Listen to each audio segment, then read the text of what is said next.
ची पुस्तिका आणि त्यांचा परिचय हा मागच्या पेजवरती आहे. त्यांनी लिहिलेली पुस्तकं ती सुद्धा त्या पुस्तकावरती आहे. आणि कुणाला मिळालं नाही तर त्यांनी आमचे भीमराव गायकवाड आमच्या इथल्या सर्व कार्यकर्त्यांसोबत एक दुसऱ्यांसोबत संपर्क करावा. ती पुस्तक आपल्याकडे उपलब्ध आहे. येणाऱ्या प्रत्येकाला अध्यक्षीय भाषणाचं ते पुस्तक मिळेल. साहेबांच्या 2 पुस्तकांची 19 पुस्तकं प्रकाशित झाली आणि 2 पुस्तकांच्या 10च्या वर आवृत्त्या प्रकाशित झालेल्या आहेत. आपल्या उत्पन्नाचा वाटा हा समाजाला मिळावा म्हणून ते सतत इतरांनाही मदत करतात आणि अत्यंत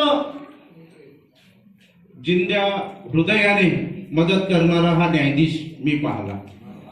जेव्हापासून माझा परिचय या न्यायाधीशासोबत आहे, माझ्या आत्याचे मिस्टर SD सूर्यवंशी ते न्यायाधीश होते, तर ते यांचे मित्र, ते पण तसेच दिलदार मनाचा माणूस.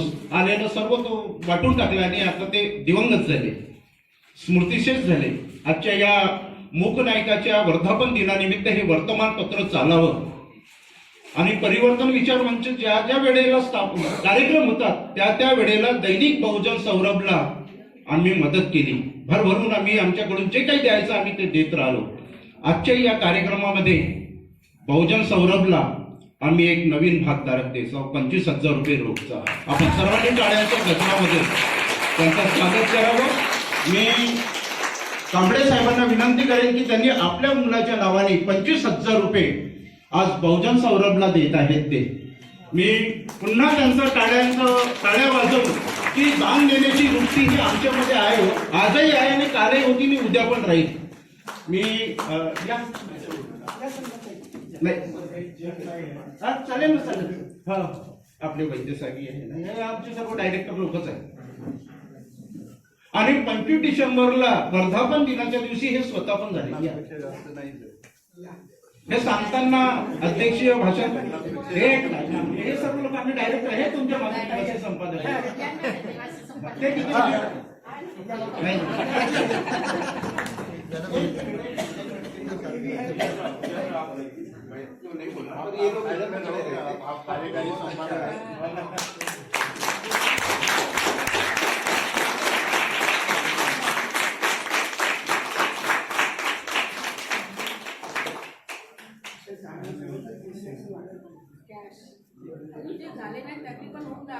आणि लोक असं म्हणतात ना की पैशाच्या मागे आपल्याला धावावं लागते.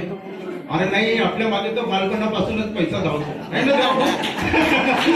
मी बालपणापासूनच कोट घालतो आणि विशेष हा आजचा कोट तर आमचे मित्र राजेश शिर्केने आणला आणि या कोटात पैसेच पैसे आहेत. आता मी 5,000 रुपयाचं दिलं ना तुम्हाला जीवन गौरव, अजून पैसे आहेत आपल्याकडे वाटण्याकरता. पुढच्या साहित्य संमेलनात आपण कोकणामध्ये सर्वांनी या, एक सहल करा. आणि जे साहेबांचं स्वप्न आहे की माझ्या आजोबाच्या गावाला म्हणजे महाड परिसरामध्ये संमेलन घेईल, त्या संमेलनाला तुम्ही सर्वांनी या हे मी निमंत्रण देतो. आणि अध्यक्ष साहेबांना विनंती करतो की त्यांनी आपलं अध्यक्ष भाषण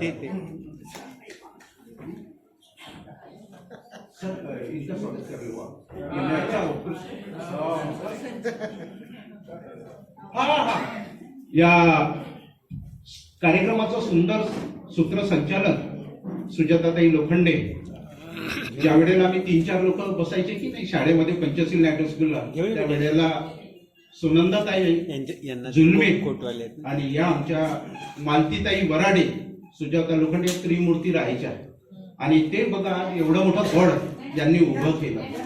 मी सुजाताताईंचं स्वागत करण्याकरता न्यायाधीश साहेबांना विनंती करेन की त्यांनी त्यांचं स्वागत करावं. तिकडे बघा. मी सर्वांच्या वतीने आपल्या सर्वांना विनंती करतो की आपल्या टाळ्यांचा कडकडाट करून प्रदर्शित झालेली आहे.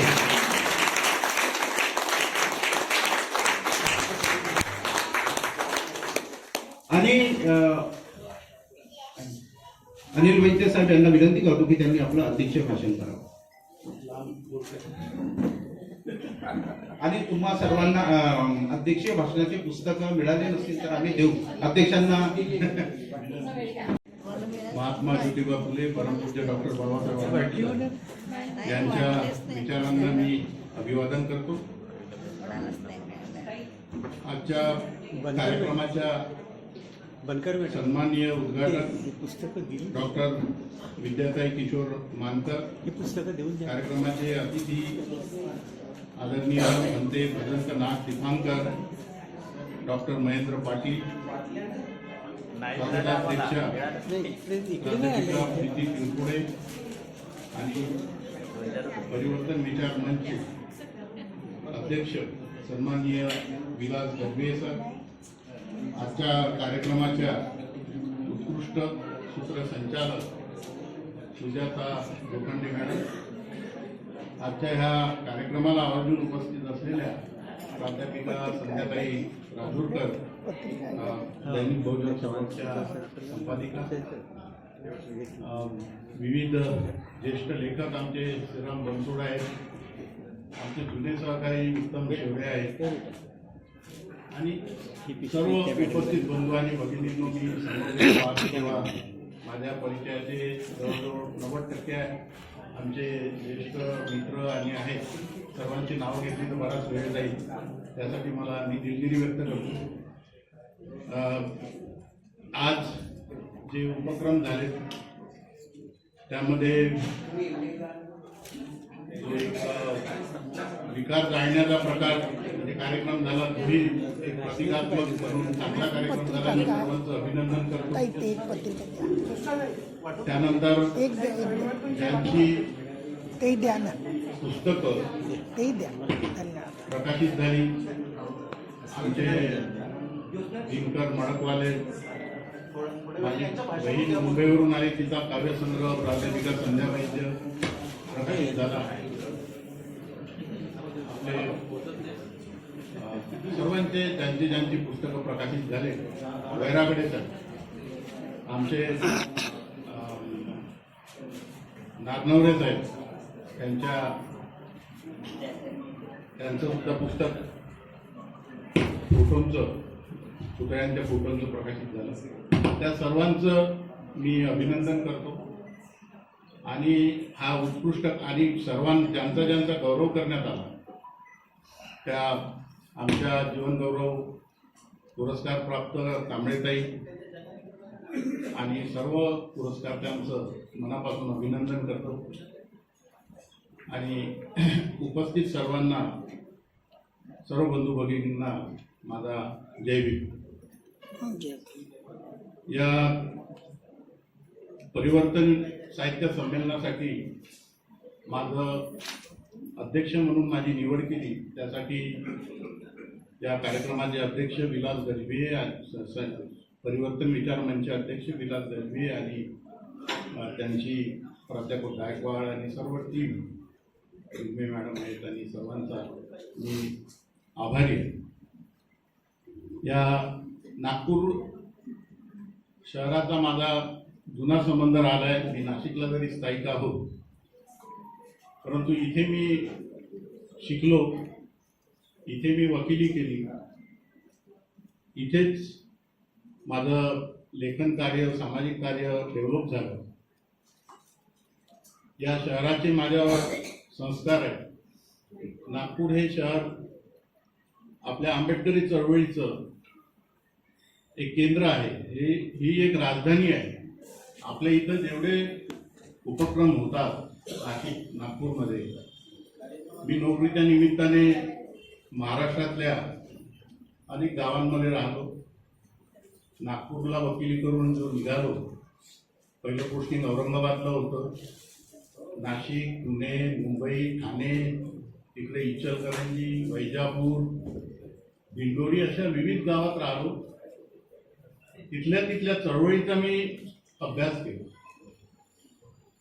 तेव्हा माझ्या असं लक्षात आलं की जे सातत्य आमच्या नागपूरमध्ये आहे, संगोष्ठी चालवणारे आमचे श्रीरामजी बनसोड, किती कार्यक्रम झाले, 378. म्हणजे दर गुरुवारला एक कार्यक्रम कंटिन्यू, 378 कार्यक्रम होणं आणि तेवढ्या वक्त्यांना पाचारण करून विचार मंथन करणं ही काही साधी गोष्ट नाही. ही मी कुठंच बघितलं नाही. म्हणून नागपूरची सतत आठवण असते म्हणून मी मनात म्हणत असतो की माझं शरीर नाशिकला असते पण मन नागपूरला असते.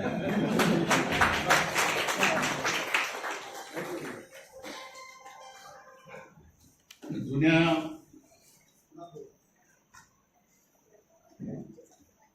कार्यकर्त्यांना माहित आहे संध्या राजूरकर मॅडम जन्मातला लिहायच्या, जन्मातमध्ये काम करायचं, त्या जवळजवळ 10-15 वर्ष होते.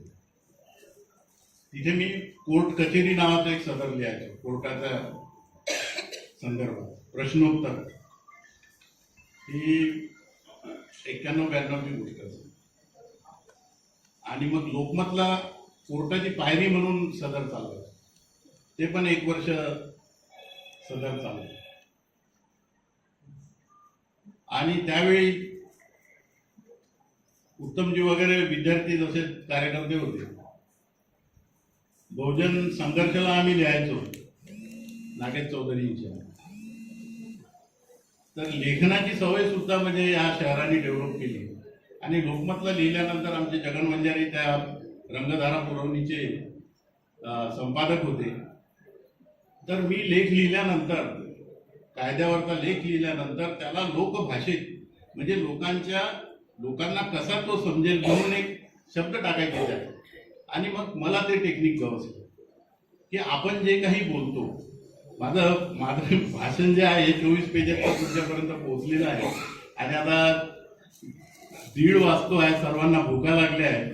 त्यामुळे आता हे परत 24 पानाचं भाषण न वाचता किंवा म्हणता मी एक 10-15 मिनिट तुमच्याशी हितगुज करेल. यातला काय मतिता, मला काय म्हणायचं आहे ते पण मी सांगेन. म्हणून या विषयाकडे वळलो. तर मला त्यांनी वंजारे साहेबांनी ते जे दुरुस्त करायचे, तर त्यावेळी नेमका शब्द तिथे कसा असला पाहिजे आणि खूप मोठे मोठे वाक्य नसावे वगैरे त्यांनी खूप त्यातून मला शिकायला मिळालं. तर त्यांच्या प्रती मला खरंच नेहमी आदर आहे. ते वयोवृद्ध झाले. तर या मूकनायकच्या वर्धापन दिना निमित्त आपण हा जो कार्यक्रम आयोजित केला, तर मूकनायक संबंधी किंवा आपल्या या साहित्याच्या चळवळी संबंधी थोडा ऐतिहासिक आढावा घेऊया की मूकनायकची गरज का भासली आणि तत्कालीन परिस्थिती कशी होती. त्यावेळी भारतात ब्रिटिश आले. ब्रिटिशांनी इथे मिलिटरी तयार केली. आता मिलिटरीमध्ये अस्पृश्य समाज, त्यातही महार समाज हा मोठ्या प्रमाणामध्ये भरती झाला आणि त्यामुळे त्यांची प्रगती होऊ लागली. त्यांना शिक्षण हे कंपल्सरी होतं मिलिटरीमध्ये. इंग्रजी यायला लागलं, राहणीमानाचा दर्जा वाढला आणि काय झालं की त्यांचे प्रमोशन व्हायला. आणि प्रमोशन झाल्यामुळे खालचा जो दुसरा समाजाचा कर्मचारी सैनिक असायचा त्याला सॅल्यूट मारावं लागायचं आणि ते त्याला खटकायचं. त्याला आपल्या नागपुरी भाषेत अफरत होतं त्यांना. तर त्यामुळे त्यांनी काय केलं की इंग्रजांना काढ्या केल्या की तुम्ही जर यांना याच्यामध्ये ठेवाल मिलिटरीमध्ये तर इथे तुम्हाला राज्य करणं कठीण जाईल. आणि मग इंग्रजांनी काय केलंय, किचनेर म्हणून त्यांचा जो अधिकारी होता त्याच्या अनुषंगाने एक अहवाल तयार केला आणि शूर नसलेल्या म्हणजे मार्शल रेस ही जात नाही आहे असा एक ठपका ठेवला. ज्या जातींनी भीमा कोरेगाव लढून दिलं 1882 इथलं पेशव्याचं राज्य संपवून पूर्णतः ब्रिटिश सत्ता स्थापन करून दिली, त्या महार जातीला मार्शल रेस नाही म्हणून संबोधलं. आणि 1892 महारांना मिलिटरीमधून काढून टाकले आणि त्यांच्या प्रवेशावर बंदी घातली. महार समाजाने एवढा ब्रिटिशांना मदत केली तर ब्रिटिशांना यांनी अर्ज विनंत्या केल्या, परंतु ब्रिटिश सरकार त्याकडे लक्ष देत नव्हतं. यामध्ये कोकणातले एक रिटायर्ड मिलिटरी तून निवृत्त असलेले गोपाल बाबा वलंकर म्हणून होते. ते पहिले कार्यकर्ते, लेखक आणि वर्तमानपत्रकारही होते, नियतकालिकात लिहिणारे. त्यांनी आणि बाबासाहेबांच्या वडिलांनी रामजी बाबांना वेळोवेळी ब्रिटिशांना पत्र लिहिलं, राणीला पत्र लिहिलं की आम्ही तुम्हाला इतर राज्य करायला मदत केली, भीमा कोरेगाव जिंकून दिलं, तुम्ही आम्हाला काढून टाकलं, पण ब्रिटिश सरकार काही त्याकडे लक्ष देत नव्हतं. तर मग पुढे काय झालं, आता ही गोष्ट आता परत महार बटालियन पर्यंत सांगतो तुम्हाला की मग 1917ला दुसरं महायुद्ध झालं, ब्रिटिशांना गरज भासली आणि ब्रिटिशांनी परत महारांना घेतलं. पहिलं महायुद्ध संपलं, परत काढून टाकलं. मग दुसऱ्या महायुद्धाच्या वेळी 1939ला परत घेतलं. त्यावेळी बाबासाहेबांचा उदय झालेला होता. बाबासाहेबांनी म्हटलं की आता आम्हाला काढायचं, आणि मग 42ला महार बटालियन स्थापन करून दिलं. हा झाला महार बटालियनच्या संदर्भातला किंवा मानाच्या संदर्भातला इतिहास. आणि यातून एक लक्षात येतं की जेव्हा जेव्हा आपली प्रगती होते तेव्हा तेव्हा अशा रीतीचे आपल्याला अडथळे आणले जातात. तर ज्यावेळी महारांना 1992ला मिलिटरीमधून काढून टाकण्याचा निर्णय झाला, त्यावेळी महात्मा ज्योतिराव फुल्यांच्या चळवळीने ब्राह्मणेतर हा जो वाद होता, त्यामध्ये ब्राह्मणेतरांचे सुद्धा अनेक वर्तमानपत्र निघत होती. त्या वर्तमानपत्रामध्ये अस्पृश्यांच्या बाबत माहिती द्यायची त्यांच्या कार्याची, परंतु ही जे मूलगामी बाब होती, मूलभूत ज्या समस्या असायच्या त्यावर मात्र त्या काळच्या ब्राह्मणेतर पत्रांमध्ये बातम्या येत नसत. आणि त्याच दरम्यान 1917ला साऊथ ब्युरो कमिटी आली भारतामध्ये, आणि साऊथ ब्युरो कमिटीचा उद्देश हा होता की इथल्या लोकांना मतदानाचा अधिकार द्यायचा, परंतु तो कशा रीतीने द्यायचा आणि कोणाकोणाला द्यायचा. आणि त्यासाठी त्यांनी इथल्या लोकांचे, प्रतिनिधींचे मत जाणून घेण्याचा प्रयत्न केला. बाबासाहेबांना निमंत्रण नव्हतं. बाबासाहेब हे सिडनीहॅम कॉलेजला, गव्हर्नमेंट कॉलेजला प्रोफेसर असल्यामुळे त्यांना निमंत्रण नव्हतं. त्यांनी त्यावेळच्या गव्हर्नरला पत्र लिहून मला निमंत्रित करावं म्हणून विनंती केली, त्यांना त्यासाठी बोलावलं. ही 1917ची घटना. आणि त्यावेळी बाबासाहेबांना बोलावलं. बाबासाहेबांनी अस्पृश्यांना मतदानाचा अधिकार असावा आणि स्वतंत्र मतदारसंघ असावा याची सुद्धा मागणी केली. त्याचवेळी महर्षी शिंदे होते.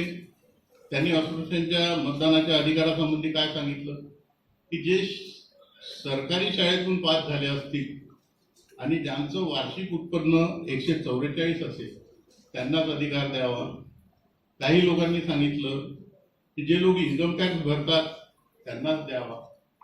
परंतु बाबासाहेबांची ही मागणी साऊथ ब्युरो कमिटी समोर आली आणि त्यावेळी 1917 निघालेलं होतं. तिथून ते सुरुवात झाली चळवळीची.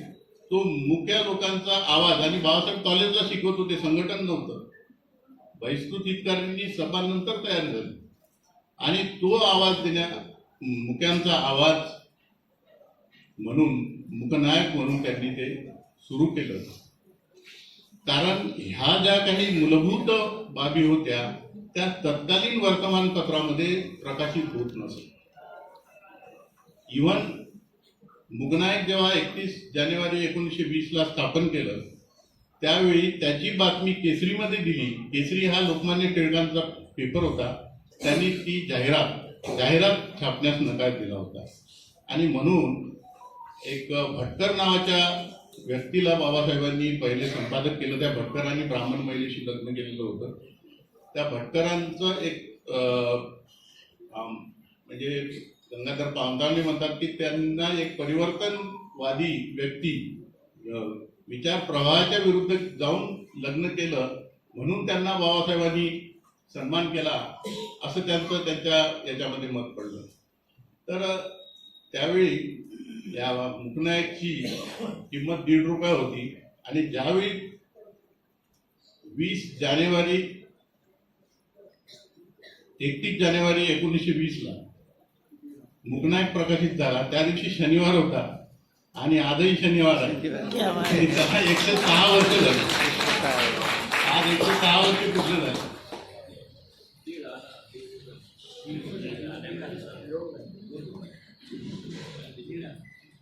तर ही पार्श्वभूमी मुकनायकच्या स्थापनेची होती. नंतर बाबासाहेब लंडनला शिकायला गेले. त्याच्याकडे वर्तमानपत्राकडे दुर्लक्ष झालं आणि मग तो पुढे चालून बंद झाला. बाबासाहेबांनी नंतर मग बहिष्कृत भारत जनता हे पत्रक काढले. समता जे पत्रक होतं ते समता समाज संघ म्हणून होता. समता समाज संघ बाबासाहेबांनी स्थापन केलेला नव्हता, पण त्याचे अध्यक्ष त्यांना केलं होतं. तर अशा रीतीचा हा बाबासाहेबांच्या जीवनातला वर्तमानपत्राचा मुकनायकचा प्रवास आहे. बाबासाहेबांनी इथल्या मृतप्राय माणसाला जिवंत करण्यासाठी ज्या चळवळी केल्या, तुम्हा सर्वांना माहीत आहे की 1927 ला महाडची चौदार तळ्याची क्रांती आंदोलन, नंतर विविध मंदिर प्रवेश, अंबाबाईच्या मंदिर प्रवेशासाठी अमरावतीची, पर्वती मंदिरासाठी पुण्याची आणि काळाराम मंदिर चळवळ ही नाशिकची, आणि 1935 ला जे घोषित केलं येवल्याला की ज्या धर्मात मी जन्मलो त्या धर्मात मरणार नाही, ते माझ्या काही हाती नव्हतं कुठे जन्मायचं म्हणून. आणि मग आपल्या घोषणेप्रमाणे बाबासाहेबांनी 14 ऑक्टोबर 1956 ला नागपूरला धर्मांतर केलं. त्यानंतर बाबासाहेब 6 डिसेंबरला गेले. ह्या चळवळीला बाबासाहेबांनी सांगून ठेवलं होतं की जागृतीचा विस्तव तेवढ ठेवावा आणि संपूर्ण भारत मला बौद्धमय करायचा आहे. हे जे काही बाबासाहेबांनी उपदेश करून ठेवलेले होते, सरकारी नोकरी करा, शिका, संघटित व्हा, संघर्ष करा, ह्या बाबासाहेबांच्या विचारांना पुढे नेण्यासाठी गावखेड्यातल्या सामान्य माणसापासून ही चळवळ पुढे नेण्याचा आपापल्या परीनं प्रयत्न झाला. गावातल्या त्या काळच्या महिला, त्यांना काही माहीत नव्हतं, शिकलेल्या नव्हत्या, त्यांनी ओव्या, पाळणा गीतं, ते सिनेमाच्या विविध चालीवर किंवा स्वतःच्या चाली बसून त्यांनी ही चळवळ पुढे नेण्याचा प्रयत्न केला. 56 नंतरचा जो सुमारे 10-15 वर्षाचा जो काळ होता, त्यावेळी बघा तुम्ही, पाळण्यात मुलाला नाव ठेवायचे आणि मग ते जो रे बाळा म्हणून आपला हा प्रचार होता त्यांचा आणि उत्स्फूर्त होता. त्यांनी कोणी ट्रेनिंग दिलं आणि याला काही नाव नव्हतं. आपण त्या भाषेत ओव्या म्हणू शकतो, पाळणा गीतं म्हणू शकतो. नंतर आपले कव्वाल, भजन मंडळ, गीतकार या मंडळींनी, छोटी छोटी सूर्यकांत भगत एक वर्धा जिल्ह्यामध्ये झाले. 1000च्या वर त्यांनी छोटे छोट्या गाण्याची पुस्तकं लिहिली. त्यामधून त्यांनी आपल्या ह्या चळवळीचा प्रचार केला, स्वाभिमान जागृत केला. जो बाबासाहेबांना अपेक्षित होता तो प्रचार त्यांनी करण्याचा प्रयत्न केला. त्यानंतर 1967 ते 70च्या दरम्यान तिकडे मना वानखेडे औरंगाबादला आणि विविध आपल्या साहित्यिकांनी दलित साहित्य प्रवाह हा सुरू केला. त्यामध्ये त्यांनी आपल्या आत्मकथा लिहिल्या, कविता लिहिल्या, वैचारिक लेखन केलं. मधल्या काळामध्ये काय झालं की दलित साहित्य, कुणी आंबेडकर साहित्य आणि बौद्ध साहित्य असा यांच्यामध्ये वाद झाला. परंतु तो वाद जरी असला, परंतु मूळ बाबासाहेबांच्या विचारांचा प्रचार प्रसार करणे आणि व्यथावेदना समाजाच्या पुढे नेणे हाच त्यांचा हेतू होता. त्यामुळे त्यांच्याही कार्याचा या चळवळीमध्ये सहभाग आहे सर्वांचा. मग त्यावेळेचे जवी पवार असो, नामदेव ढसाळ असो, राजा घाले आहेत, गंगाधर पांतावणे आहेत, आमचे डॉक्टर भाऊ लोखंडे, सर्वांचा त्यामध्ये सिंहाचा वाटा आहे. कोणाचंही महत्व यामध्ये आपण कमी समजत नाही. योगदान किंवा प्रई सोनकांबळे सारख्यांनी जे आठवणीचे पक्षी लिहिलं, आताचे आपण काही बघतो की काही लोकांचं असं मत पडतं की आता खूप झालं बा, आत्मकथन खूप लोकांनी लिहिलं. पण मी या विचाराला सहमत नाही. त्यातून प्रेरणा मिळतात. ज्याला लिहावं वाटतं त्यांनी लिहिलं पाहिजे, जरूर लिहिलं पाहिजे. परंतु मधला काळ जो होता त्या कथा कादंबऱ्यांमध्ये आणि कवितांमध्ये काय काय व्यथा असायच्या. आपल्या गावात एक दलित कुटुंब आहे, त्या कुटुंबातल्या महिलांवर बलात्कार होतो. विशेषतः पाटील हे चित्र असायचं गावातलं. दलितांच्या घरांना जाळल्या जात होतं. आणि त्यावेळेचे ज्या अन्याय अत्याचाराचा जो काही प्रकार होता तो प्रकार त्या साहित्यामधून व्यक्त होत होता. आणि मग त्याप्रमाणे आपण लिहू लागलो. परिणाम काय झाला की ते जे संस्कार झाले तेच संस्कार आजही कॅरी आउट झाले. आणि आजही आमच्या लेखकांच्या, अनेक लेखकांच्या, सर्वांना नाही म्हणणार मी, लेखकांच्या लेखणीमध्ये तत्कालीन परिस्थिती नुसार आजची परिस्थिती समजून तोच प्रकार सुरू असतो. गावात एक दलिताचं घर, त्याला कोणी पेटवून देणं आणि बलात्कार, अन्याय नाही संपला असं नाही म्हणणार मी, पण त्याचं स्वरूप आज खूप बदललेलं आहे. आज त्या बदललेल्या स्वरूपाला आपण ओळखलं पाहिजे. आपण आता पुनर्विचार केला पाहिजे ह्या गोष्टीचा. आज काल सुप्रीम कोर्टाने एक जजमेंट दिलं. जो युनिव्हर्सिटी ग्रँट कमिशननी एक निर्णय घेतला होता की SC, ST, OBC विद्यार्थ्यांना जर कॉलेजमध्ये, शैक्षणिक संस्थांमध्ये अपमान होत असेल, मानहानी होत असेल, रोहित वेमुलासारखे किंवा पायल तळवीसारखे प्रकरण होत असतील, तर त्याला पायबंद घालण्यासाठी त्यांनी उपाययोजना केली होती. एक समिती बसवली होती आणि त्या समितीला अधिकार दिले होते तक्रार निवारण करण्याचे आणि जो कोणी दोषी असेल त्याच्यावर कारवाई करण्याची.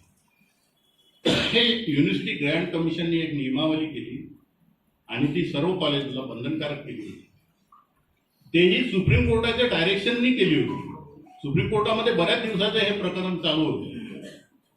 परंतु तिकडे दिल्लीला आणि उत्तर हिंदी बेल्टमध्ये विशेषतः सवर्ण विद्यार्थ्यांनी, लोकांनी याला विरोध केला, नियमाला आंदोलन केलं.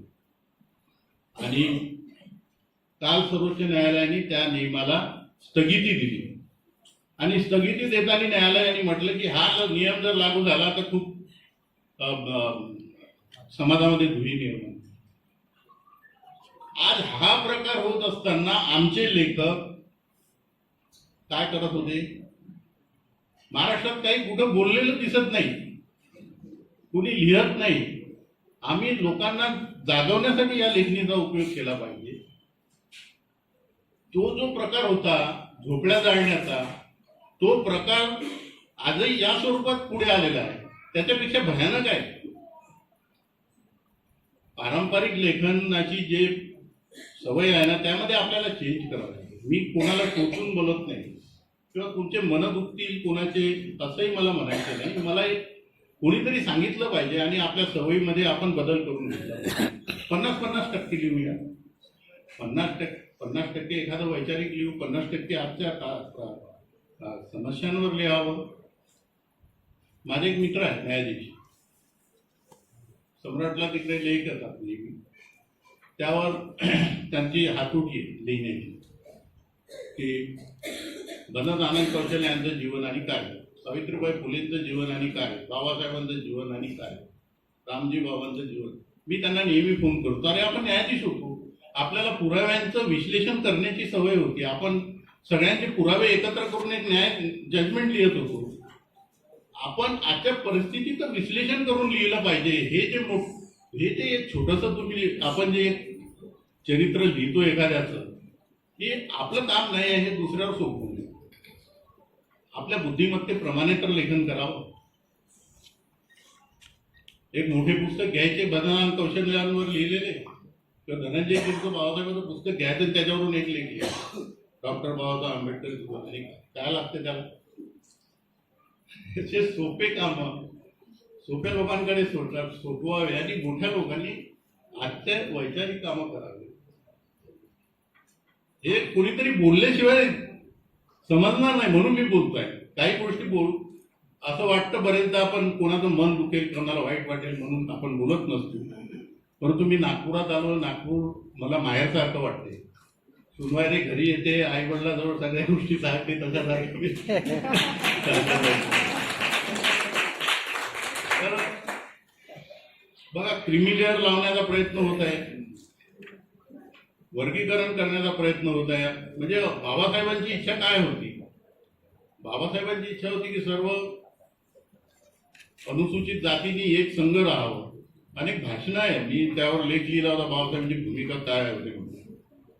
म्हणजे क्रिमिलेअरनी नुकसान काय होणार, कड, मार, मांग, मातंग वेगवेगळे होणार, त्यांच्या हा भाग वेगळा, म्हणजे त्यांचं सवलती कोणाला किती मिळणार. परंतु तो एक बहुजन समाज म्हणून एकत्र करण्याचा जो बाबासाहेबांचा मानस होता, त्याला फार मोठा छेद बसतो ना. तर बाबासाहेबांचे मूळ विचार आपल्या लक्षात आले पाहिजे. आपण रायटिंग अँड स्पीचेसचे आधी ऍटलिस्ट खंड 18, 1, 2, 3 भाषणे खंड आपण वाचून बाबासाहेबांना काय अपेक्षित होतं त्याप्रमाणे आपल्या लेखाच्या दिशा असल्या पाहिजे. आपण तात्काळ त्यावर लिहिलं पाहिजे. वर्गीकरणावर ह्या भूमिकेतून सर्वात पहिले मी लिहिलं आणि नंतर मग ते पुढे पुढे सरकत गेलो. म्हणजे हे काम आपण आज करणं गरजेचं आहे. मी महाडला पाण्याला स्पर्श करावा करू नये म्हणून त्यांनी केस टाकली होती उच्चवर्णीयांनी. आणि आता तेच साम्य आहे की SC, ST, OBC विद्यार्थ्यांना अन्याय अत्याचाराच्या विरुद्ध जो कायदा केला तो लागू होऊ नये म्हणून केस केली. दोन गोष्टीत काहीच फरक नाही, फक्त स्वरूप बदलले. तर हा आपण विचार केला पाहिजे. लेखन अजून बरचसं असं माझ्या दृष्टीपथात येतं की अनेक विषय आहे आपल्या समाजामध्ये. जसं आरोग्याचा सुद्धा गंभीर विषय आहे. थॅलेसिमिया आणि सिकल सेल हा एक आजार आहे. तो फक्त डॉक्टरांनी त्याच्या चेंबरमध्ये गेल्यावरच सांगणं अपेक्षित नाही आहे, किंवा तुम्ही राज्यशास्त्राचे मराठीचे प्राध्यापक आहे म्हणून तुम्ही समाजाला सांगू नये असंही नाही आहे. अनेक वेगवेगळ्या विषयाचे मोठे मोठे साहित्यिक होऊन गेले. धर्मानंद कोसंबीचा मुलगा D.D. कोसंबी हा मॅथमॅटिक्सचा प्रोफेसर होता, पण इतिहासकार नव्हता. असे अनेक आहेत. बाबासाहेबांचं तर सर्वच क्षेत्रातलं लेखन होतं. म्हणून आपण आरोग्यासंबंधी लिहिलं पाहिजे. आणि तोही ह्या जो आपण वंचित समूहाचा आपण जो घटक आहोत त्यामध्ये हे जे आजार आहेत यावर प्रतिबंध करण्यासाठी लिहिलं पाहिजे. शिवाय संबंध आरोग्याच्या दृष्टीने सुद्धा आपण लेखन केलं पाहिजे. दुसरं मला म्हणायचं आहे की बाबासाहेबांचे अनेक अंग आहेत जे ओपन झालेले नाही. मानववंशशास्त्रज्ञ म्हणून त्यांचं व्यक्तिमत्व येऊ शकतं, भाषाशास्त्रज्ञ म्हणून, इतिहासकार म्हणून, अर्थशास्त्रज्ञ म्हणून. हे सर्व लेखन झालं पाहिजे. केवळ दलितांचे पुढारी म्हणून जे सांगतात ते त्यांचं म्हणणं हे आपण खोडून टाकलं पाहिजे. माझे एक मित्र आहे डॉक्टर यशवंत चावरे म्हणून, न्यायाधीश, रिटायर झाले. त्यांनी बाबासाहेबांच्या जेवढ्याही केसेस होत्या, जिथे जिथे ते कोर्टामध्ये केसेस लढले त्या केसेसचं आणि लॉचे प्रोफेसर म्हणून त्यांनी जे कार्य केलं त्या संबंध कार्याचा त्यांनी अभ्यास केला. 18 वर्ष त्यांनी संकलन केलं. ज्या ज्या गावाला केसेस झाल्या, ज्या ज्या केसेस झाल्या त्या त्या गावाला जाऊन त्यांची भेट घेतली त्यांनी, त्या संबंधित लोकांची. आणि त्यांचं लिगल लिमिनरी डॉक्टर B.R. आंबेडकर नावाचा पुस्तक प्रकाशित झालं 2 खंडामध्ये. 18 वर्ष त्यांनी मेहनत केली. त्या पुस्तकांची किंमत किती आहे? 6,000 रुपये. किंमत यासाठी सांगतो की ते किती मोठं पुस्तक असेल. 1200 पेजेसचे 2 मोठे मोठे खंड आहेत आणि ते म्हणतात अजून बरंच बाकी आहे. तर हे तर कायद्याच्या क्षेत्रातले बाबासाहेब पुढे आणले. त्यावर मी समीक्षा लिहिली. हायकोर्टाच्या जजेसनी मला अभिनंदन केलं आणि पुस्तक कसं मिळेल म्हणून विचारलं. तेही दुसऱ्या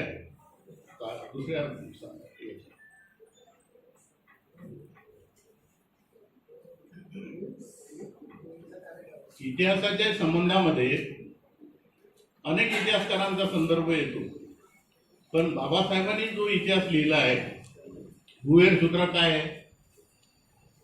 भुहेर सूत्र इतिहासच आहे. आर्थिक इतिहास म्हणून बाबासाहेबांच्या अर्थशास्त्राच्या ग्रंथाचा उपयोग व्हावा, कारण इतिहासामध्ये सुद्धा आर्थिक इतिहास हा एक भाग आहे. असे विविध अंगी जर आपल्याला बाबासाहेबांचे व्यक्तिमत्व इथे समोर आणता आले तर आपण जरूर समोर आणण्यासाठी प्रयत्न केला पाहिजे. योगायोगाने आपल्या इथं अभ्यास मंडळ आहे, म्हणजे विद्यापीठामध्ये ती सोय आहे. त्या विद्यापीठाच्या लोकांनी सुद्धा असे वेगवेगळे विषय विद्यार्थ्यांना देऊन त्यावर संशोधन करायला प्रवृत्त केलं पाहिजे आणि सूक्ष्म अभ्यास करूनच लेखन लिहिलं पाहिजे. आता मी बरेचदा महार समाजावर लिहिलेली पुस्तकं बघतो, तर त्यामध्ये बाबासाहेबांनी who were Mahar and how they become untouchable हा एक एसे लिहिलेला आहे, शोध निबंध आहे. हे सुमारे 10 पेजेस, व्हॅल्यूम 17/2 पेज 137 आहे. रायटिंग अँड स्पीचेसच्या व्हॅल्यूम 72 म्हणजे 17चे 3 व्हॅल्यूम आहे, त्यातला दुसरा व्हॅल्यूम पेज 137 आहे. त्यात बाबासाहेब म्हणतात, म्हणजे हा हुवेर शूद्रा नाही किंवा हुवेर अनटचेबल नाही, हा वेगळा आहे. हे तिसरं पुस्तक समजा तुम्ही, who were Mahar and how they become untouchable. त्यामध्ये महार हे मृत आहार खाण्यावरून महार शब्द पडला, हे भांडारकरांनी म्हटलेलं बाबासाहेबांनी मान्य केलं. आणि विल्सन जो ब्रिटिश इतिहासकार होता त्यांनी म्हटलं की महार हे राजे वगैरे होते, हे मान्य केलं नाही त्यांनी. की बाबासाहेब म्हणतात की ज्ञानेश्वरीमध्ये 11व्या शतकात पहिल्यांदा महार हा शब्द आहे. महार हे पूर्वापार शब्द नाही आहे, परवारी म्हणायचे ब्रिटिशांच्या काळामध्ये. त्यामुळे महाराष्ट्रावरून महाराष्ट्र नाव पडलं हे बाबासाहेब सुद्धा नाकारतात. आणि पुढे चालून मराठा आणि महार हे एकाच वंशाचे कसे आहेत, त्यांची आडनावं कशी एक आहेत, त्यांची कुळ कशी एक आहे, कुलदैवत कशी एक आहे, हे त्या लेखामध्ये सांगतात. पण महाराज समाजावर लिहिलेली थोरामोठ्यांची मी पुस्तकं जेव्हा वाचतो तेव्हा नेमका हाच संदर्भ त्याच्यामध्ये दिसत नाही. मी त्यांना फोन करून सांगतो. एक अमरावतीचे लेखक आहे, त्यांनी सिंधू संस्कृतीपासून महार समाजाचा इतिहास लिहिला म्हणून मला सांगितलं. म्हणलं बरं झालं बाबा, तुमचं अभिनंदन, पण तुम्ही हा लेख वाचला का? बाबासाहेब तर म्हणतात की पूर्वापार महाराजांचं नावच नव्हतं, हे 11व्या शतकात आले. हे क्षत्रिय होते किंवा हे महार आणि महार हे स्पर्श, मराठ्यांनी महार हे स्पर्श, हे मृत आहार खाण्यावरून महार पडलं, ही बाब जर लक्षात घेतली तर हे फार दूरचे लोक नाही आहेत. म्हणून सिंधू संस्कृतीत महार नाव होतं हे मला मान्य नाही म्हटलं. मग त्यांनी ते पाहिलं 17/2 व्हॅल्यूम आणि मग परत मला 7 दिवसांनी म्हणजे माझं पुस्तक DTPला गेलं होतं, ते म्हणे मी पूर्ण DTP काढून टाकायला लावलं, माझं सगळं चुकलं होतं. तर हा संदर्भ जर तुम्ही सांगणार नाही तर महासमाजावर तर पुस्तक पूर्ण होऊ शकत नाही. तर हा आपण सूक्ष्म अशा काही बाबी असतात. कंटेम्प्लेशन म्हणून जो आहे ना शब्द, कंटेम्प्लेशन म्हणजे विपस्सको. विपस्सको म्हणजे विपश्यना करणे, करणारा, करणार. बाबासाहेबांनी आपल्या 16व्या व्हॅल्यूम मध्ये विपस्सको शब्द लिहिला. विपस्सकोचा अर्थ त्यांनी म्हणजे ती पाली इंटू इंग्लिश आहे. विपस्सकोचा अर्थ त्यांनी कंटेम्प्लेशन लिहिला. मग मी पालीच्या विद्वानांना विचारलं तेव्हा विपस्सको म्हणजे काय होते, तर पालीचे विद्वान म्हणाले की विपस्सको म्हणजे विपස්සना करणे, करणारी होती. आणि मग बुद्धांनी धम्मामध्ये जेव्हा कंटेम्पलेशन जागोजागी लिहिलं त्याचा संदर्भ जोडून पाहिला तर बाबा बुद्धाला जेव्हा बुद्धत्व प्राप्त होते मग ते आधी कोणाला हा धर्म सांगावा तर त्यांना ज्या मेडिटेशनच्या काही पायऱ्या शिकवलेले पुस्तक रामपुत्र होते, अलाट कलाम होते, त्यांना सांगावं तर त्यांचा मृत्यू झालेला होता. मग आता कोणाला सांगायचं तर ते मग पंचवग्गीय भिक्खू जे होते तर ते जेव्हा 6 वर्ष एका नेगी यांच्या याच्यात खडतर तपश्चर्या करत होते तर त्यावेळी त्यांना बुद्धाला वाटलं की ह्या खडतर तपश्चर्याने काही प्राप्त होणार नाही, माणसाच्या दैनंदिन जीवनाच्या गरजा पूर्ण केल्याशिवाय माणसाला काही प्राप्त होऊ शकत नाही असं त्यांनी म्हणून ते 6 वर्ष सोडून दिलं. ते 6 वर्ष विपश्यना केली असं त्यांनी सोडून दिलं असं नाही आहे. 6 वर्ष त्यांनी म्हणजे त्यावेळेचे जे ऋषी होते ते स्वतःच्या अंगाला केस वाढतील त्रास देऊन पोटाला हात लावला तर पाठीला स्पर्श होईल इतकी खडतर तपश्चर्या करून ते बघत होते. ते यांनाही वाटलं आपणही करावं. ते सोडून गेलेल्या 5 लोकांची आठवण आली. ते सारनाथला होते, सारनाथला गेले. सारनाथला गेल्यानंतर त्यांनी म्हटलं की याला काही भाव द्यायचा नाही आहे. पण जसे जसे जवळ गेले तसे तसा त्यांचा प्रभाव हा त्यांच्यावर पडला आणि एकाने आधी कापड फेकला बसायला. मग बुद्ध बसले आणि सांगितलं. तर त्यांनी पहिला प्रश्न विचारला की आम्हाला सोडून गेल्यावर तू काय केलं. तर बाबासाहेबांनी बुद्धांनी धम्मा जो लिहिला तो इंग्रजीमध्ये लिहिला, त्याचं ट्रान्सलेशन नंतर मराठीमध्ये झालं, रेगे चिटणीस यांनी केले. तर त्यामध्ये बाबासाहेब लिहितात Buddha said I went to Gaya I sat under banyan he indirect याच्यामध्ये he went to Gaya he sat under banyan tree he has done contemplation and he got enlightenment. बुद्धाने म्हणलं मी गयाला गेलो, पिंपळाच्या झाडाखाली बसलो, विपश्यना केली, कंटेम्पलेशन केलं आणि मला ज्ञान प्राप्त झालं. तोच कंटेम्पलेशन इकडे धम्म म्हणजे काय या प्रकरणात आहे. त्या धम्म म्हणजे काय जे बुद्धांनी धम्मात प्रकरण आहे त्यात म्हणतात बाबासाहेब की 4 स्मृती उपस्थानाचा उद्भव होईल असं वागलं पाहिजे. आम्ही तीन महिने ग्रंथ वाचतो पण धम्म म्हणजे कायचा नेमका अर्थ समजून घेत नाही. 4 स्मृती उपस्थान काय आहे तर कायानुपश्यना, चित्तानुपश्यना, धम्मानुपश्यना, वेदनानुपश्यना याला 4 स्मृती उपस्थान म्हणतात. आणि तो धम्म म्हणजे काय या प्रकरणात लिहिलं बाबासाहेब त्याला इंग्रजीमध्ये लिहिलं. परत कंटेम्पलेशन आलं, contemplating the body as body म्हणजे कायानुपश्यना. आणि बुद्धांनी सांगितलं सतीपट्ठान सुत्तामध्ये, सतीपट्ठान म्हणजे स्मृतीची प्रतिष्ठापना करणे. त्यात म्हटलं की हे 4 स्मृती उपस्थानाचा अभ्यास कराल तर तुम्हाला निर्वाण प्राप्त होईल. निर्वाण प्राप्त करणं म्हणजे एक चांगल्या चरित्राचा निर्वाण मनाला माणूस तयार आहे. आणि बुद्धांनी जे सांगितलं 4 स्मृती उपस्थानाचा सतीपट्ठान सुत्त वाचाल तर त्यामध्ये त्यांनी सांगितलं की आधी आनापान करा, 4 स्मृती उपस्थानाचा अभ्यास करा. आणि त्यावरून तोच संदर्भ त्यांनी बुद्धांनी धम्मामध्ये लिहिला. आणि बाबासाहेब म्हणतात की 4 स्मृती उपस्थानाचा उद्भव होईल असं वाचलं पाहिजे. त्याला कंटेम्पलेशन शब्द वापरला. कंटेम्पलेशनचा तिकडे विपश्यना शब्द बाबासाहेबांनी याच्यात लिहून ठेवला 16व्या व्हॅल्यूममध्ये. 16 व्हॅल्यूम हा पाली शब्दकोश आहे, पेज 415 लिहून घ्या, 415ला बघ. पण हे सगळं असताना आम्ही वाचायचं नाही, करायचं नाही. हे मनुवादाचं आहे, हे आहे, ते आहे. विपश्यना नाव घेतलं की आग डोल. अरे पण तुम्ही खोल अभ्यास करा. आज आम्ही जे हे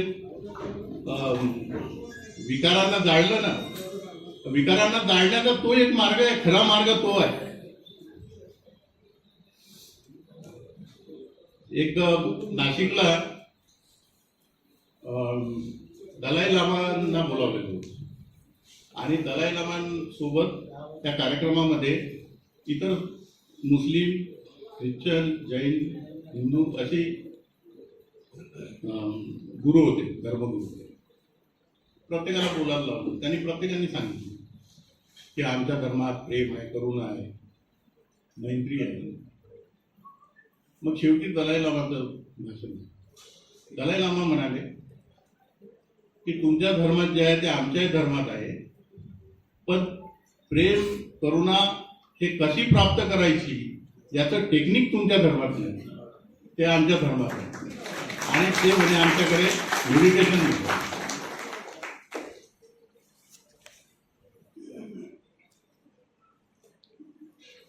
मग मी याच्या विरोधातली पुस्तकं बघितली की हा मी काही कोर्स केले, 12 कोर्स केले, 2 ॲडव्हान्स कोर्स, आणि त्यांच्या लिटरेचरचा अभ्यास केला. मी 2 पुस्तकं लिहिली. विपश्यना म्हणजे काय, गैरसमज व शंकांचा दिवस. मला खूप फोन आले, काय तर नागपूरच्या लोकांनी केले. कोण पुस्तक लिहायचं कोण सांगितलं. मी म्हणलं तेरे को लगता होगा कि मैं नासिक का ठंडे प्रदेश का हूँगा. अभी बोला मैं नागपुर का ही हूँ, गरम गाव का ही हूँ. म्हणजे अशा रीतीने मग ते सुरुवातीला त्रास झाला. 2013-14ची गोष्ट. बिंदस आपल्याला वाटलं, आपण अभ्यास केला, प्रामाणिक आहोत, बाबासाहेबांच्या विचाराशी आपण त्याला सडेतोड उत्तर द्यायचं, मग तो किती थोड मोठ्याचा असो. बुद्ध विवाह कायदा समितीचा मी महाराष्ट्र सरकारच्या समितीचा मी सदस्य होतो. त्या समितीमध्ये बौद्धांना वेगळा कायदा असावा अशी जोरदार मागणी करण्यात आलेली होती. आणि सर्वांना वाटतं असं सामान्य माणसाला की बाबा बौद्धांना वेगळा कायदा व्हावा. पण बाबासाहेब काय म्हणतात, कुठली घटना घडली किंवा काही झालं तर आम्ही हा विचार करतो. बाबासाहेबांचं काय म्हणणं होतं या विषयावर, त्यानुसार मग आपण पुढे बोलायचं काय. बाबासाहेब म्हणतात की धर्माधर्मांची वेगवेगळ्या धर्माची वेगवेगळे कायदे नकोत. बौद्ध जैन शीख जेव्हा हिंदू कोड बिल बनायला गेलं त्यावेळी बौद्ध जैन शीख बाबासाहेबाला भेटले, म्हणाले की आम्हाला या कायद्यात नको. त्यावेळी बाबासाहेब म्हणाले की मी जेव्हा सर्वांना एकत्र ठेवण्याचा प्रयत्न करतो तेव्हा तुम्ही फुटीरतेचे बीज पाडू नका. आणि वैयक्तिक कायदा आणि त्या धर्मगुरूचे उपदेश हे एका नाण्याचे 2 बाजू असतात. बुद्धांनी, जैनांनी आणि शिखांच्या 10 गुरूंनी ह्या त्या काही पद्धती आहेत लग्नाच्या, वाटपाच्या, वारसाच्या वगैरे ह्या सांगितलेल्या नाहीत. त्या पारंपरिकरित्या संस्कृतीनं तयार आलेल्या त्याच ऍक्सेप्ट केल्या. म्हणजे बुद्धाच्या काळात जर आईच्या भावाला मामा म्हणत असेल तर बुद्धानं त्यात बदल नाही केला, काका नाही म्हणायला लावला. ते आधीपासूनच चालत आलं. किंवा बहीण भावाचे लग्न होणार नाही ही जी परंपरा होती तीच कायम ठेवली शिखांच्या गुरूंनी आणि यांनी. त्यामुळे आपल्याला वेगळा कायदा करता येणार नाही. 14(2) घालून वाचा. माझा खूप खडाजंगी झाली त्या मंत्रालयामध्ये. 13 लोक होते त्या समितीमध्ये. 13 पैकी 12 लोक बौद्ध विवाह कायदा झाला पाहिजे म्हणजे मंत्री राजकुमार बडोले होते अध्यक्ष. मी एक माणूस होतो की मी बाबासाहेबांचे विचार सांगत होतो. तुम्ही रायटिंग अँड स्पीचेस व्हॅल्यूम 14 वाचा, 14(2) वाचा, त्यात काय काय म्हटलेलं. आणि बाबासाहेबांना हिंदू कोड बिल करताना काय त्रास झाला. आणि बाबासाहेबांनी म्हटले की आपल्याला आधी हिंदू कोड बिल तयार करायचं आहे आणि नंतर आपल्याला याच कायद्यात पुढे जाऊन मुस्लिम, ख्रिश्चन ह्या अल्पसंख्याकांना सोबत घेऊन समान नागरिकता कायदा करायचा. ते तर हिंदू कोड बिलाच्या चर्चेच्या वेळी तर अनेकदा, म्हणजे मी तेवढे कोटेशन नाही सांगू शकत इथे, वेळ जाईल, पण कॉन्स्टिट्यूशन असेंब्लीमध्ये सुद्धा मुस्लिम खासदारांनी जेव्हा त्यांना विरोध केलेला होता तेव्हा त्यांना सडेतोड उत्तर बाबासाहेबांनी दिले होते की आपल्याला समान नागरिक कायदाच केला पाहिजे. आणि मग मी हे सगळे विचार त्यांच्या पुढे मांडले, खूप लेखन केलं, पुस्तक लिहिले बौद्ध विवाह कायद्याच्या संदर्भामध्ये. आणि ते समिती मग इथे त्याला विरोध झाला. इथल्या वकिलांनी, पाटील वकील होते आपले, त्यांनी आपल्या छायाताई खोब्रागडीच्या संघटनेनं त्यांनी त्याचा निषेध केला त्या कायद्याचा. आणि मग शेवटी ते बरखास्तच झालं. आता तर समान नागरिक कायद्याचं. पण माझा प्रयत्न असा राहिला आहे की बाबासाहेबांच्या मूळ विचाराचं संगोपन आपण केलं पाहिजे. बेबी जगताप वर्सेस जयंत जगताप हे एक प्रकरण झालं मुंबई उच्च न्यायालयामध्ये, ज्यामध्ये मुंबई उच्च न्यायालयाने म्हटलं की जे जे बौद्धांचे विवाह आहेत ते कायदेशीर आहेत. ते 7(1) जो कलम आहे हिंदू विवाह कायद्याचा त्यानुसार जे जे काही लग्न आपापल्या रूढी परंपरेने होतात त्याला मान्यता म्हणजे ते कायदेशीर असतात असं म्हटलं. बाबासाहेबांनी तेवढीच तरतूद केली. कुठल्याही धर्माच्या कायद्याचे वेगवेगळे असे लिहिलेले नाही आहे त्याच्यामध्ये. फक्त सप्तपदी लिहिलेली आहे. ज्यांना सप्तपदी करायची त्यांनी सप्तपदी करावी. त्यामुळे ह्या बौद्धविवाह कायदा वेगळा असावा याची मागणी करत असताना यांनी मोठ्या प्रमाणामध्ये सांगितलं की आमचे विवाह हे गैरकायदेशीर आहेत. याच्यापेक्षा जाऊन म्हणजे बौद्धाची पत्नीला हा पत्नीचा दर्जा नाही, हा रखेल सारखा दर्जा आहे असं न्यायालयाचं म्हणणं आहे, असं हे मंडळी सांगत होते. असं मुळी कुठल्याही जजमेंटमध्ये न्यायालयाने म्हटलेलं नाही. तर अशा रीतीचं जेव्हा हे प्रसंग उभे होतात त्याला सडेतोड उत्तर देणे हे आमच्या विचारवंतांचं लेखकाचं ते काम असतं. बौद्धांच्या आरक्षणाचा जो मुद्दा आहे, बौद्धांना बौद्ध म्हणून आरक्षण मिळावं यासाठी बराच अभ्यास केला. 1960 पासून महाराष्ट्रामध्ये बौद्धांना बौद्ध म्हणून आरक्षण मिळतं, त्याचा एक दाखलाही मिळतो आपल्याला. परंतु केंद्र सरकारचं आरक्षण मिळत नव्हतं. म्हणून 1990ला व्ही.पी. सिंग सरकार असताना बौद्धांना आरक्षणाची तरतूद केली. परंतु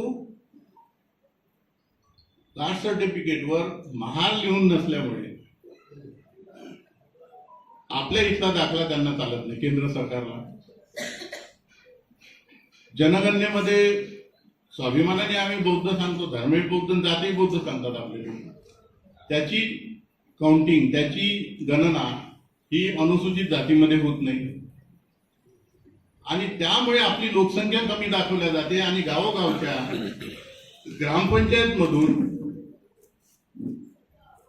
ग्रामपंचायतच्या राखीव जागा आहेत त्या कमी झाल्या, काही ठिकाणच्या नष्ट झाल्या. दलित वस्ती सुधार योजनेचे पैसे कमी येतात कारण बौद्धांना अनुसूचित जातीचं म्हणून धरला जात नाही आणि केंद्र सरकारला तो दाखला चालत नाही. केंद्र सरकार म्हणतात की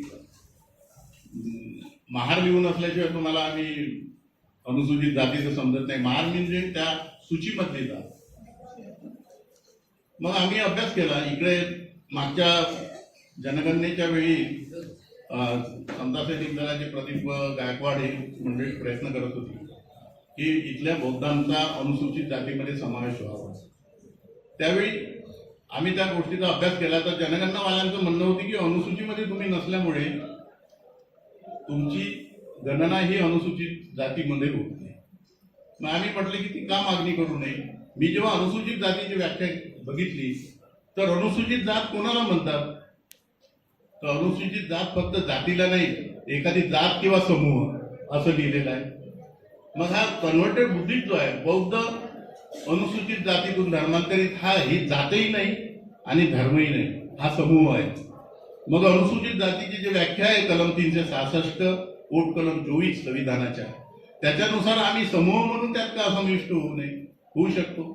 बाबासाहेबांनी पीपल्स एज्युकेशन सोसायटीची जी घटना लिहिली त्या घटनेमध्ये सुद्धा अनुसूचित जातीचा म्हणजे कोणाचा समावेश असा होता त्यात त्यांनी लिहिलं Buddhist converted from schedule caste असा त्यांनी शब्दप्रयोग त्याच्यामध्ये केला. मग मी अशी मागणी केली की Buddhist converted from schedule caste याला अनुसूचीमध्ये सामील करावं म्हणजे आमच्यावर महार लिहायची नौबत येणार नाही. कारण बाबासाहेबांनी मान्य केलं आहे की मृताहार खाण्यावरून आम्हाला महार नाव पडलं. सोलापूरच्या भाषणात तर बाबासाहेब म्हणतात की महार नावात काय पडलं आहे त्याला कचऱ्यावरच्या ढिगाची सुद्धा म्हणजे किंमत नाही. आणि बाबासाहेबांनी म्हटलं होतं की आरक्षणाची चिंता करू नका, आरक्षण हे आमच्या पोटाच्या खिशात आहे. मग हा बदल व्हावा यासाठी मी गेली 10-12 वर्ष प्रयत्न केला. आम्ही लिहिलं, आमच्या सगळ्या इथल्या बहुजन सौरभनी फार सडेतोड लिहिलं, महानायकनी लिहिलं, परंतु इतर लोकांनी फार मोजक्या लोकांनी त्यावर लेखन लिहिलं किंवा प्रोत्साहित केलं. पण त्या असा आत्मसन्मान चळवळीचा हा कळीचा मुद्दा असतानाही इथल्या नेत्यांनी, कार्यकर्त्यांनी, लेखकांनी त्याला फार मोठ्या प्रमाणात उचलून धरलं. परिणाम काय झाला, आता येणाऱ्या जनगणनेमध्ये आता वर्गीकरण होणार आहे. वर्गीकरण म्हणजे काय तुम्हाला माहित आहे, परत सांगतो की अनुसूचित जातीच्या 59 जातीमध्ये जो वर्गीकरण होणार आहे, महारांना वेगळं पर्सेंटेज 13% महाराष्ट्रात मिळतं, 13चं त्यांच्या लोकसंख्येच्या प्रमाणामध्ये आरक्षण दिलं जाईल. मातंग वेगळे मागतात, चर्मकारांना वेगळं, बौद्धांना वेगळं. तर या जनगणनेमध्ये जर तुमची लोकसंख्या कमी झाली तर तुमचं आता 7 ते 8%, 8 ते 9% महार समाज आहे, 37 नंबर असं मानलं जातं. 8%पेक्षा कमी झालं तर तुम्हाला वर्गीकरणामध्ये तेवढं पर्सेंटेज मिळणार नाही. आणि अशा पार्श्वभूमीवर अनंत बदर नावाचे न्यायाधीश आहेत, त्यांच्या अध्यक्षतेखाली वर्गीकरणाची समिती महाराष्ट्र सरकारनं नेमली आहे. ते कधीही वर्गीकरण होईल. आम्ही मागणी केली की जनगणना होऊ द्या. तर जनगणनेमध्ये जर आम्ही जनगणनेच्या वेळी आम्हाला आता महार लिहिलं तर ती अनुसूचित जातीमध्ये आपली लोकसंख्या वाढेल, नाही लिहिलं तर वाढणार नाही. म्हणजे ही नामुष्की आली आहे. ही आमच्या आत्मसन्मान चळवळीचा पराभव आहे आणि त्याला जबाबदार आम्ही सर्व लेखक, साहित्यिक, नेते, सर्व लोक.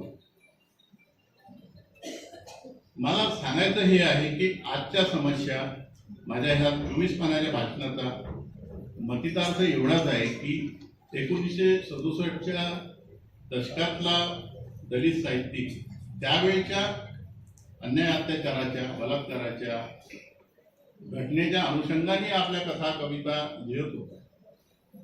आता हा बदल झालेला आहे. स्त्रियांच्या संबंधात खूप कथा, कविता लिहिल्या जातात, पण आजही महिलेला जर आपल्या मुलाचा जातीचा दाखला काढायचा असेल तर मिळत नाही. कायद्यात तरतूद नाही.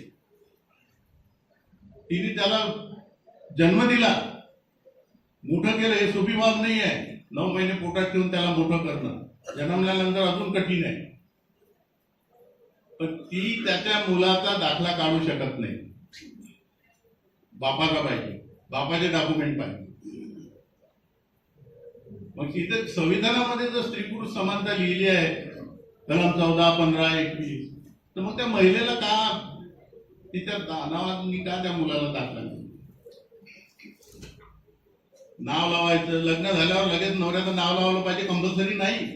तर तुम्ही पुण्या ऑफिसात गेले, तुम्ही म्हणलं लग्न झालं, मग काही काय नवऱ्याचं नाव का नाही लावलं? हे चालत नाही.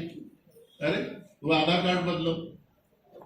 हा स्त्री स्वातंत्र्याचा सन्मान आहे का? ह्या मूलभूत गोष्टीवर हे आमच्या स्त्री चळवळी का काम करत नाही? त्यावर लिहिलं पाहिजे. हा मुद्दा केव्हा उपस्थित होतो या दाखल्याचा? हे काही माणसं पत्नीला सोडून देतात, दुसरी करतात किंवा घरी ठेवतात, बाहेर राहतात आणि पहिल्या पत्नीच्या मुलांना घरी येऊ देत नाही, त्याला दाखले देत नाही. ग्रॅज्युएट होईपर्यंत त्या मुलांना स्कॉलरशिप मिळत, म्हणजे फायदे मिळत नाही. कोणते मला फोन करतात. अशा काही समस्या माझ्या पुढे आल्यानंतर हायकोर्टाने निर्णय दिले की तुम्ही आईच्या दाखल्यावरून मुलांना सर्टिफिकेट द्या, परंतु तो निर्णय त्या प्रकरणापुरताच लागू होतो. जोपर्यंत सरकार आपल्या कायद्यामध्ये बदल करत नाही. एक कायदा आहे, अनुसूचित जाती, जमाती, ओबीसी यांना जातीचे प्रमाणपत्र देणे आणि वैधता तपासणे. ह्या कायद्यामध्ये ती तरतूद आहे की वडिलाकडल्या लोकांच्या दाखल्यावर द्यावं. त्यामध्ये आई, वडील किंवा आई असा शब्द टाकायला पाहिजे. मुंबई उच्च न्यायालयाने डायरेक्शन दिली की बा तुम्ही आईच्या दाखल्यावर द्या. मी त्यावेळी एक लेख लिहिला, क्रांतिकारी निर्णय म्हणून. मग त्यावरून तो लेख बऱ्याच प्रतिष्ठित आहे, त्याच्यामध्ये तो लेख घेतला. तर महाराष्ट्रातल्या खूप महिलांचे, मुलांचे फोन आले होते, व्यथित होऊन आम्हाला दाखला मिळाला, बाप दाखले देत नाही. मग मी आईचा हक्क नावाचा एक व्हॉट्सअप ग्रुप केला आणि त्यामध्ये त्या सगळ्या लोकांना जमा केलं. जवळजवळ 100 महिला आहेत आणि त्यामार्फत आम्ही पत्रव्यवहार केला सरकारला, सगळ्या मुख्यमंत्र्यांना. लक्ष देत नाही कोणी, कारण हा समूह कमी आहे आणि यांचे काही मताचा काही फरक पडत नाही.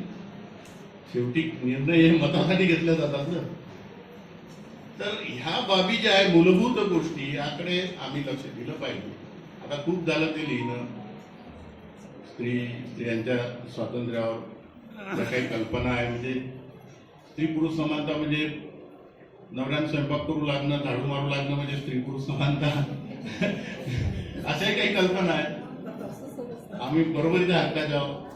तर मूलभूत गोष्टीचा अभ्यास करून आपण लिहिलं पाहिजे आणि बदलत्या परिस्थितीला ओळखून आपण आता आपल्या सवयी आपण काही पर्सेंटेज ठरवलं पाहिजे की आता आपलं जे काही वैचारिक लेखन आहे त्याचं 50%, दैनंदिन उद्भवणाऱ्या सामाजिक समस्या त्याच्या 50%, अशा रीतीचा काहीतरी वैचारिक रेशो व्हावा असं मला वाटतं. माझ्या या 24 पानाचा मतितार्थ एवढाच होता. मी माझं लांबलेलं भाषण आटोपतो घेतो. मी परिवर्तन विचार मंचचे विकास गडबे आणि सर्व कार्यकर्ते सर्वांचा मी आभारी आहे. आपण माझं भाषण शांतपणे ऐकून घेतलं. मी आपलाही आभारी आहे. सर्वांना माझा जय हिंद.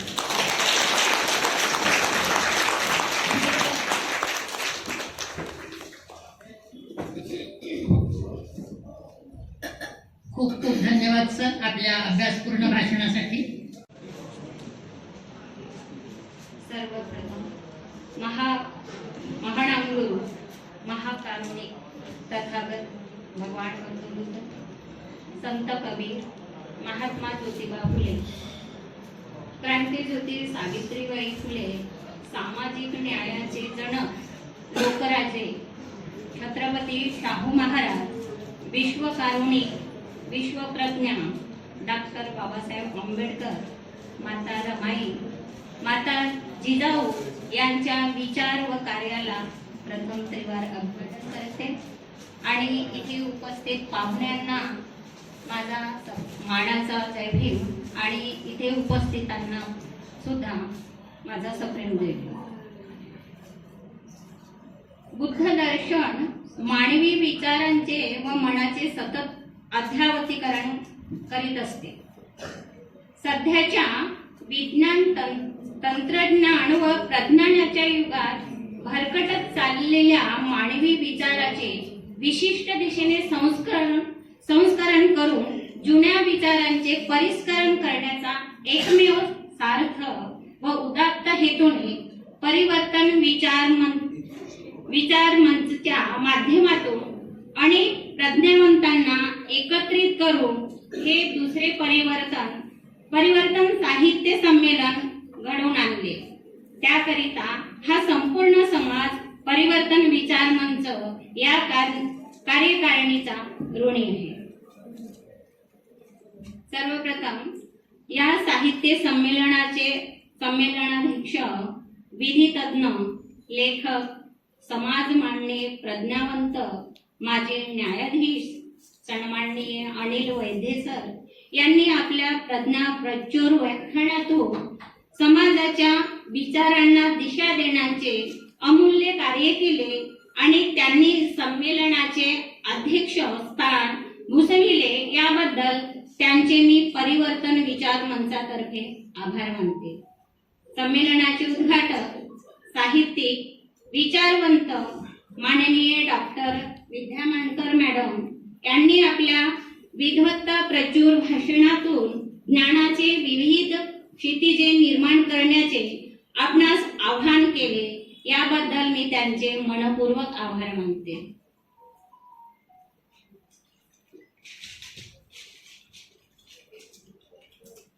चरकम भिक्कवे चारिकम बहुजन हिताय बहुजन सुखाय या तथागतांच्या आवेगाप्रमाणे सतत समाजात चारिका करून प्रबोधन करणारे पूज्य भंते नागदीपंकर यांनी बुद्ध धम्माच्या परिप्रेक्ष्यातून विचारातून आजच्या साहित्य संमेलनात आपल्या विचारांनी आम्हाला मोहित केले. याबद्दल त्यांचे आभार मानते. परिवर्तन साहित्य संमेलनाचे स्वागताध्यक्ष, कर्णधार, विचारवंत, लेखक, समीक्षक, दिग्दर्शक, नाट्य कलाकार सन्माननीय प्राध्यापक प्रीती तिरपुडे यांनी आपल्या ओजस्वी वाणीतून समाजाची वैचारिक दिशा व गती कशी असायला पाहिजे तसेच साहित्य संमेलनाची सध्या युगात किती गरज आहे असे मार्गदर्शन केले. त्याबद्दल मी त्यांचे विशेष आभार मानते. परिवर्तन विचार मंचाचे अध्यक्ष या संमेलनाचे मुख्य कर्णधार कार्यकारी संपादक दैनिक बहुजन सौरभ सन्माननीय विलास गजभिये सर आणि यांनी आपल्या वाणीतून परिवर्तन साहित्य संमेलनाची भूमिका ओजस्वीरित्या मांडली आणि अक्षरशः डोळ्यात पाणी आले. त्याबद्दल त्यांचे मी खूप खूप आभार मानते. त्यांनी विशेष म्हणजे त्यांनी या संमेलनात दुर्गुणाचे दहन करण्याची जी संकल्पना मांडली त्यासाठी मी त्यांचे विशेष आभार मानते. माननीय महेंद्र पाटील साहेब, अध्यक्ष रतनसुक्त बुद्धविहार यांनी आपल्या भाषणातून प्रबोधन केले व हा भव्य विहार उपलब्ध करून दिल्याबद्दल त्यांचे सुद्धा मनपूर्वक आभार मानते. अतिशय सुंदररित्या स्वागत गीत, परिवर्तन आणि मुकणाई गीत सादरीकरण करणारे प्राध्यापक दीपक बनसोड सर आणि आमच्या टेका सिटी मधील माझ्या मैत्रिणीचे सुद्धा मी आभार मानते. नाईट एंजल राष्ट्रपती पुरस्कार विजेते, प्रसिद्ध विचारवंत लेखक सन्माननीय सुजाता लोखंडे मॅडम यांनी आपल्या विशिष्ट शैलीतून या आगळ्या वेगळ्या साहित्य संमेलनाचे सूत्रसंचालन केले, याबद्दल त्यांचे विशेष आभार मानते. तसेच कवी, लेखक, नाटककार रंगराज गोस्वामी, पिंटू पिल्लेवार, सुदत्त कोल्हे, विकास वासे व संपूर्ण स्वागत समितीचे विशेष आभार मानते. ज्यांच्या प्रबोधन व उद्बोधनासाठी हे साहित्य संमेलन आयोजित केलेले आहे त्या सर्व प्रबुद्ध श्रोत्यांचे आभार मानते की त्यांनी या कार्यक्रमाला उपस्थिती दाखवून अतिशय शांतचित्ताने आम्हा सर्वांना ऐकून घेतले, त्याबद्दल मी आपणा सर्वांचे आभार मानते. तसेच प्रत्यक्ष किंवा अप्रत्यक्षरित्या या संमेलनाला ज्यांनी ज्यांनी मदत केली त्या सर्वांचे मनपूर्वक आभार मानते. परिवर्तन साहित्य